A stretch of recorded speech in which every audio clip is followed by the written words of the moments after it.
Bonjour à tous, j'espère que vous allez bien. Nous, on va très bien. Ça va mon chouchou? Tu dis bonjour aux abonnés? Bonjour les abonnés. Alors, je ne sais pas si vous le savez, mais les pattes des chiens sont l'une des parties les plus sensibles puisqu'elles sont très exposées.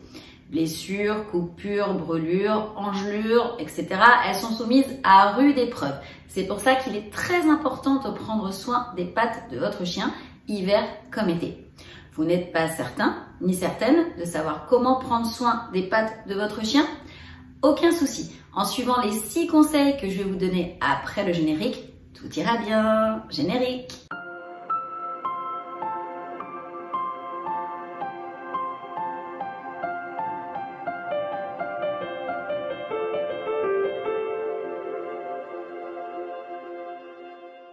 Avant de poursuivre cette vidéo, pensez bien à mettre des beaux pouces bleus en dessous pour nous encourager, Titou et moi. Pensez à vous abonner si ce n'est pas encore le cas et activer la petite cloche pour ne louper aucune vidéo. On continue. Inspectez les pattes de votre chien après les sorties. Après une balade en pleine nature ou dans la rue, n'hésitez pas à inspecter les pattes de votre chien pour vous assurer qu'aucun corps étranger ne s'est immiscé dans ses coussinets. Si vous voyez quelque chose, un bout de verre ou un épier par exemple, ôtez-le immédiatement avec une pince à épiler avant de le désinfecter. Si vous craignez une infection, direction le cabinet de votre vétérinaire. Si votre chien se lèche une patte ou la lève avec insistance comme pour vous la montrer, cela peut signifier qu'il est blessé. Donc, restez vigilant. Éliminez les poils entre les orteils et les griffes. Assurez-vous que les poils situés entre les orteils et les griffes de votre chien ne soient pas trop longs, car ils sont une cachette idéale pour les saletés, et notamment les épillés, qui peuvent être très dangereux pour nos compagnons. Pensez donc à les tailler régulièrement, une fois par mois environ. Le 3e conseil, c'est de couper les griffes de votre chien. Des griffes trop longues peuvent faire souffrir votre chien, qui risque de se blesser en marchant dessus. C'est pourquoi il faut les couper de temps en temps. Si vous n'êtes pas habitué, demandez à votre vétérinaire comment faire. Protégez les pattes de votre chien contre le froid.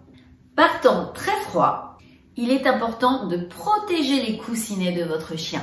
La neige, le gel et le sel répandus sur les routes peuvent engendrer des blessures. Pensez donc bien à essuyer et sécher les pattes de votre chien après la balade, en insistant bien sur les zones situées entre les coussinets pour éviter d'éventuelles gerçures ou gelures. Il existe en outre des produits à appliquer sur les coussinets pour les protéger du froid et de l'humidité. N'hésitez pas à en parler à votre vétérinaire. L'avant-dernier conseil, nettoyez les pattes de votre chien après la plage. En été aussi, il est très important de rester vigilant. Le sel de l'eau de mer et le sable peuvent brûler les coussinets de votre chien. Donc, lorsque vous rentrez de la plage, rincez-lui abondamment les pattes avant de bien les sécher. Sachez qu'il existe des soins pour protéger et entretenir les coussinets lorsqu'ils sont trop secs ou craquelés. Encore une fois, votre vétérinaire saura vous conseiller. Et enfin, comment soigner une coupure? Si la coupure est très profonde, seul un vétérinaire pourra la soigner et éventuellement refermer la plaie avec des points de suture. Mais si la coupure n'est pas trop importante, certains gestes peuvent être réalisés pour soulager votre toutou.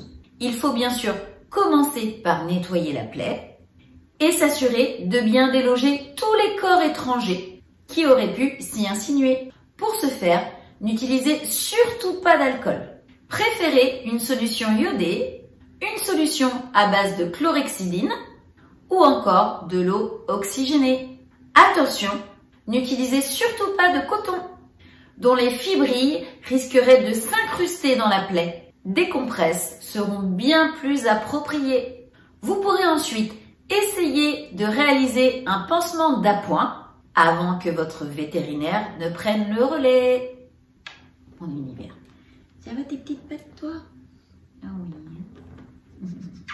Eh bien écoutez, on en a fini pour cette vidéo. J'espère qu'elle vous aura plu. Si c'est le cas, je vous invite à mettre une avalanche de pouces bleus en dessous, à vous abonner à la chaîne si ce n'est pas encore fait et à activer la petite cloche pour ne louper aucune vidéo. Tito et moi, on vous remercie d'avoir suivi notre petite vidéo. On remercie tous les abonnés pour votre fidélité et on vous fait de gros bisous et on vous dit à très vite pour une prochaine vidéo. Bisous, bye bye!